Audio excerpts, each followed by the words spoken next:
So today we are talking about the role of alcohol when it comes to weight loss in a menopausal body.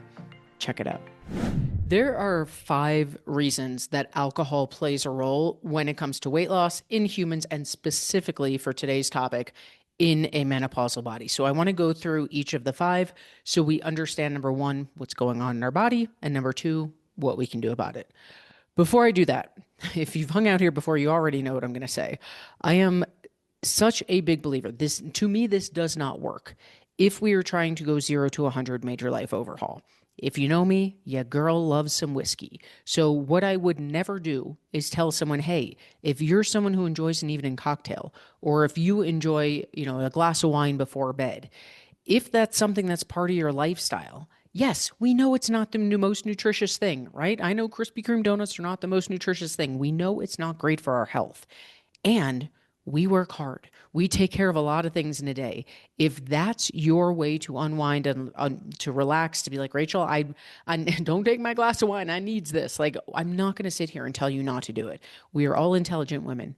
We all know that it's not the most nutritious thing for us. And if we want to make this a sustainable lifestyle, it's about learning how to not square peg round hole it, not 0 to 100, not suck it up, buttercup, do burpees till you want to puke, right? It's about how do I actually make this last for me and my specific lifestyle. So I say all that to say, if you enjoy a glass of wine or a cocktail, take a deep breath, relax your shoulders. We can still have it. I'm going to teach you how. So reason number 1, I said there are 5 reasons that alcohol really impacts us when it comes to weight loss and menopause. Reason number 1, I don't fully buy into, and you'll hear it referred to a lot as empty calories. Empty calories simply means it's calories without a lot of nutrition. Now, when I say I don't buy into that, that doesn't mean I don't believe it's true. It is true. Alcohol is not very nutritious, right? Nutritious means, again, vitamins and minerals. We call them our micronutrients. In our world, we talk a lot about macronutrients, carbs, fat, protein. Micronutrients are vitamins and minerals. That's how we decide, is a food nutritious? Does it have vitamins and minerals, meaning micronutrients? Alcohol, unfortunately, does not. So it gets the name empty calories. It's calories without the nutrients.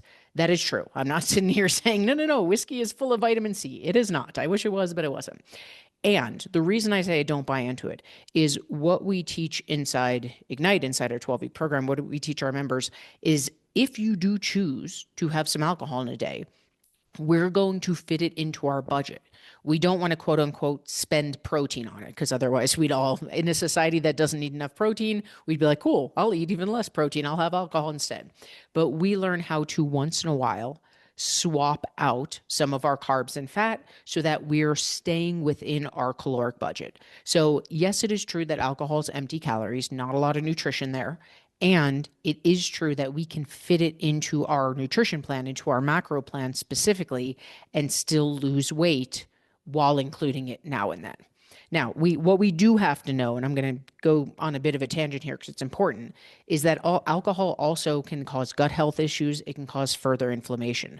So specifically in a menopausal body, it is not just about those calories. It's about, I'll use myself as an example. If I drink, the next day I am so super inflamed. I have a ring that I always wear. It is tough to get off my finger the day after I drink because I'm dehydrated. A lot of the stuff we're about to talk about next. So it's not just about those calories. It's about your gut. It's about inflammation. It's about, spoiler alert, we're going to talk about cortisol next. But from the standpoint of alcohol makes you gain weight because it's extra calories, not completely true because we can fit it into our macro plan. Second reason that alcohol impacts us in a menopausal body is absolutely true. In menopause, you hear me say this all the time if you've hung out, we are living in a body where as our estrogen drops, our cortisol spikes. So a lot of the name of the game in menopause is how do I reduce my cortisol? How do I control my cortisol? Alcohol spikes cortisol.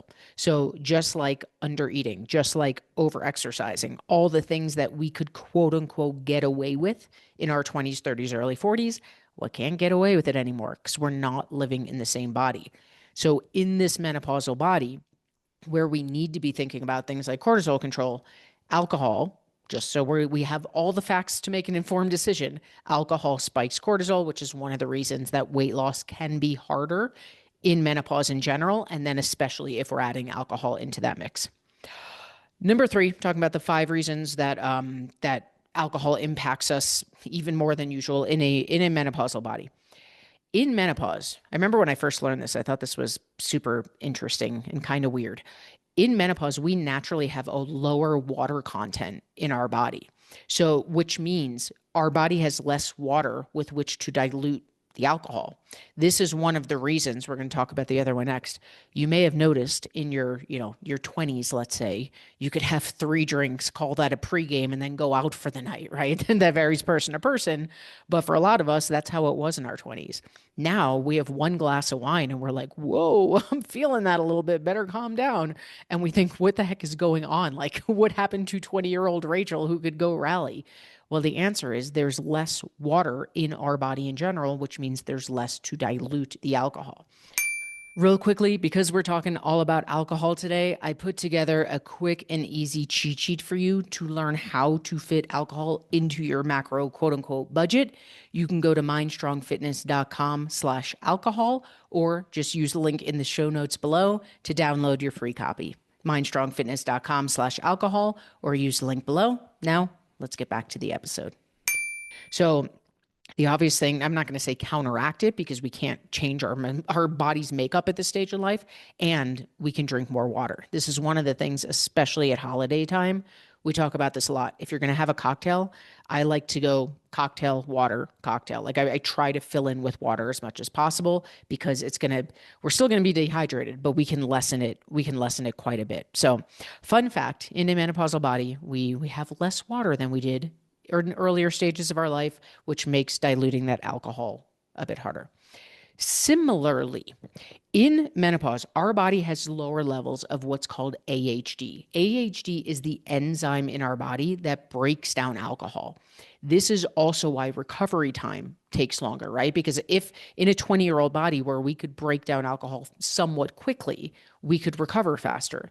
In a menopausal body where we have lower levels of that AHD, it takes us longer not only to break it down to process it, but then to recover on the other side. So again, what we used to be able to do in our 20s, 30s now takes us, you might have a rare rager night and now 4 days later you're still paying for it. Whereas back then, we could go out all night, drink some water, be fine the next day. And like a lot of this is about the fact that we are not living in the same body that we were in our 20s, 30s, and early 40s. So those two reasons I kind of put hand in hand because they're different, but they're about the biology of our body, right? We have less water content. We have less AHD, the enzyme that breaks down alcohol. So it makes sense as an educator who wants data. Why is this happening? It makes sense that it's impacting us more because what's going on in our body is very different than it used to be. Number 5 in the reasons why alcohol plays a bigger impact in menopause is that as estrogen drops, our liver becomes less efficient at metabolizing alcohol. So again, kind of hand in hand with the AHD conversation, we're talking not only about processing the alcohol, but also recovery time. On this podcast, in the world of MindStrong, we talk a lot about the effects of lower estrogen, right? One of estrogen's main roles in the body is cortisol control. So as estrogen drops, cortisol spikes. One of estrogen's other main jobs is inflammation control. So as estrogen drops, inflammation spikes. One of estrogen's other job is to help our liver. So as estrogen drops, our liver becomes less efficient at metabolizing that alcohol. So those 5 reasons, just to kind of bullet point recap. Empty calories, yes, it's true. There's no nutrition, not much nutrition in terms of vitamins or minerals, and we can fit it into our macro plan. So that one to me is, as long as you have the skills, you can still make it work. Number 2, it spikes your cortisol. That is very true. In a menopausal body, we have to be thinking about cortisol control. Number 3, in a menopausal body, we just have less water in our body, which makes it harder to filter out to dilute that alcohol. Number 4, we have lower levels of AHD, the enzyme that breaks down alcohol. And number 5, as estrogen drops, our liver becomes less efficient at metabolizing that alcohol. Now, all this to say, I'm going to say what I said in the beginning. If you enjoy an evening glass of wine, have an evening glass of wine. One of my tips, I talk about this in an early episode. One of the things that becomes so important in menopause that, again, talk about things we could get away with when we were younger, is sleep. You have to be sleeping. If you're not sleeping enough in menopause, weight loss is going to be very difficult, if not nearly impossible.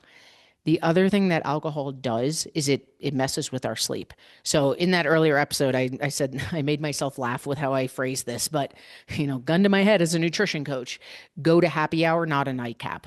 Now, does that mean I've never had a nightcap since the stage of life? Absolutely not. It happens. Sometimes it's date night. We come home, we want a nightcap. We have one, we sleep like garbage, we pay for it for a while. Cool. We're here to live our lives. And if you have a choice, the earlier in the day you can have your alcohol, that sounds weird. I'm not telling you to put whiskey in your morning coffee, but hear me out. If you can have a drink around happy hour time, it's going to give your body more time to get to work and process it, and it's going to have less impact on your sleep. If you're having that cocktail or glass of wine and then immediately going to sleep, it's going to impact your sleep even more.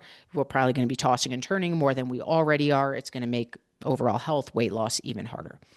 So at the end of the day, if you're going to have alcohol, if that's a part of your lifestyle, great. We know it's not the most nutritious, and we're not here to live a perfect life. We're here to live a life that sets our soul on fire. And sometimes that means going out with your girls and having a glass of wine, having a couple cocktails.